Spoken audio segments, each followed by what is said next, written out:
Welcome to Optonome CEO Corner. I'm your host, Dennis Dicker. Let's get started, shall we? The person requiring services has goals. The goals are different for each person. Each person has different needs and abilities. So you must customize a skill building plan to help them reach their goals. That is the meat and bones of your business. If you can't help them reach their goals, seek services elsewhere. So it's important to identify these areas and document them. Systematic skill building uses evidence-based methods to help the participant acquire skills that promote independence and integration into the community, which are not behavioral in focus.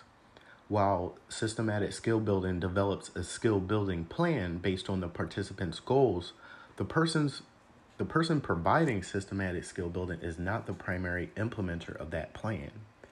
People who provide other supports such as community supports, supportive employment, day hab, residential hab are primarily responsible for implementation of the skill building plan. Other people with regular contact with a participant, such as family, friends, neighbors, and employers, may also implement the skill building plan to ensure consistent application of the approach determined most effective for that participant's skill acquisition. Aligning paid and natural supports and using the same skill building plan also promotes generalizations of skills across different environments, often a challenge for individuals with autism spectrum disorder. Possible skills include how to cook or use public transportation. So what we've done here was we've created a public channel in the Optonome application. You can simply search under the search tab over on the top left-hand side, skills building, and you'll find this public channel under the Optonome team. From there, you can review some of the skill building plans. We have cleaning dishes, conversational exchange, laundry, meal prep, meet with providers, routine before work, volunteer tasks, waiting to speak. So these skill building plans are really something that you should get accustomed to when supporting those on the autism spectrum. It's important because when you view an ISP, there's a need to really identify additional needs that the person requires in order for them to reach their goals. For example, if they want to live a more independent life, live on their own in an apartment type setting, they could have a skill building plan that includes laundry, completing a laundry task on their own. The goal statement in this scenario will be he or she will do his or her laundry, sort, wash, dry, fold, and put away. All right.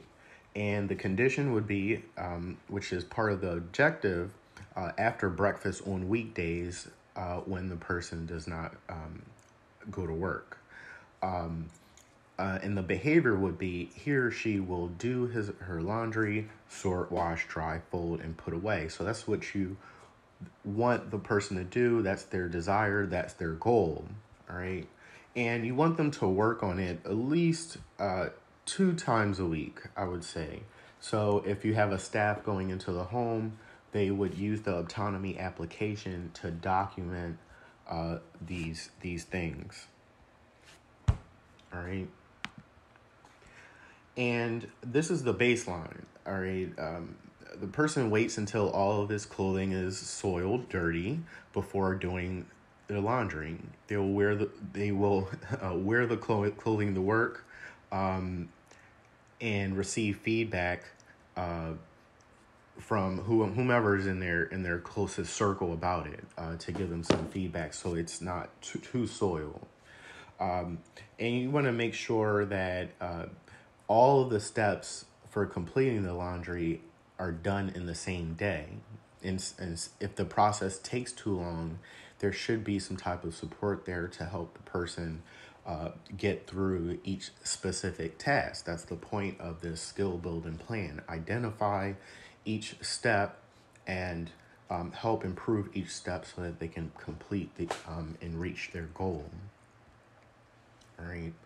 The natural cues would be when he or she has finished their breakfast on days that they do not go to work.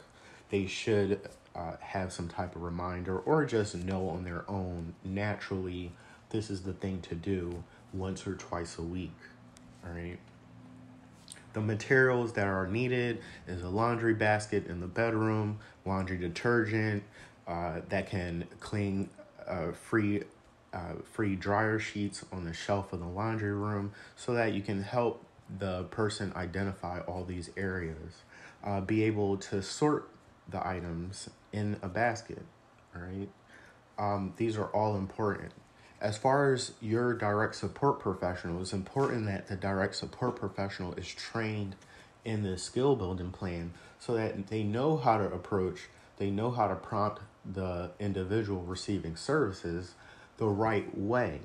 Right? Again, it's important to adjust to the learning style of that individual so that they can properly learn and reach their goals. That's part of our training modules, our actual platform that adapts to the person's learning style.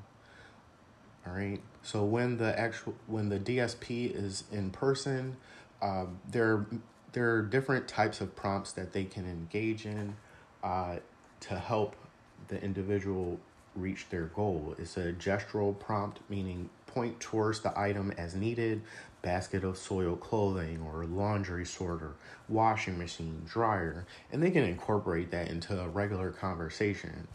All right, indirect verbal prompt.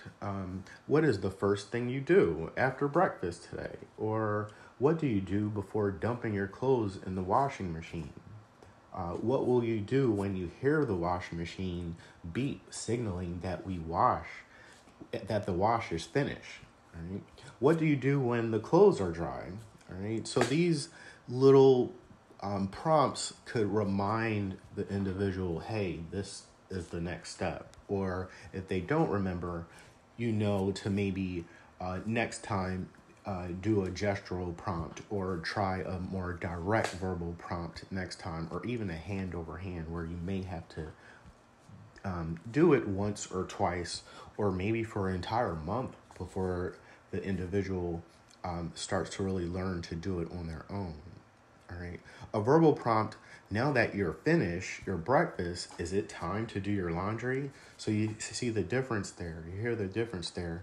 They are actually telling the person what to do. All right.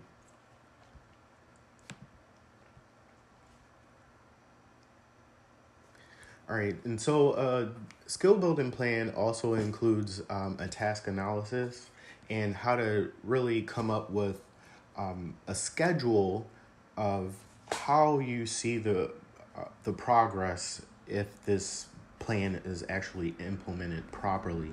And as you can see here, over time, the individual is able to become more independent with the skill building plan. That's the goal, all right? And by documenting in the Optonome application, you'll be able to identify these different areas as part of your task analysis. Part of the quick notes that are completed every hour, you can include these specific line items where the DSP will be documenting the different prompt types. And they can also indicate the responses at that time. They can indicate how many prompts were needed if they just focused on an indirect prompt. But the goal is to identify the best prompt for each task. All right. And with that, this plan is shared with the entire team, so it's important that it is updated in a timely fashion. But these skill building plans could really help you find the best ways to improve overall goals and outcomes for the individual receiving services, help them live a more independent life. There are so many activities that you could cover here. And our goal, as far as the Optonome application, is to add each of these activities to our database over time, where you can simply apply one of these skill building plans to a new referral so that the entire team could see those steps in real time and be able to show a schedule of different goals and how they can reach them over time as well. Right? So please go ahead, search skills building and check out some of these skill building plans and ask questions in here if you like, or direct message us if you have any questions as well. You can also take a whole skill building training if you like for free. Just ask us how in your training channel. Please be sure to check out www.optonome.com. We have ways to get started. You can really understand all the great features of the Optonome application and the different industries it can be applied to. You can also learn more about how we got here, things like that, and our growing marketplace. We have integrative human services, Care and Minds, Helping Hands Health, Emerge Community Services, Trinity Health and Home, We Care Support Services, Hortus Health, Independence Fits You, Tandem Community Care, Inspire Home and Health, Pro Social Services. There are many more providers that are up and running, but their websites are not ready. Please go to your marketing channel and check out what's missing within your marketing. Work on your marketing every day. Create some type of short content. Let's try to get on TikTok. Let's get on Instagram. Let's let the world know that you're out there. You have great value, and let's get it. Thanks for watching, everybody.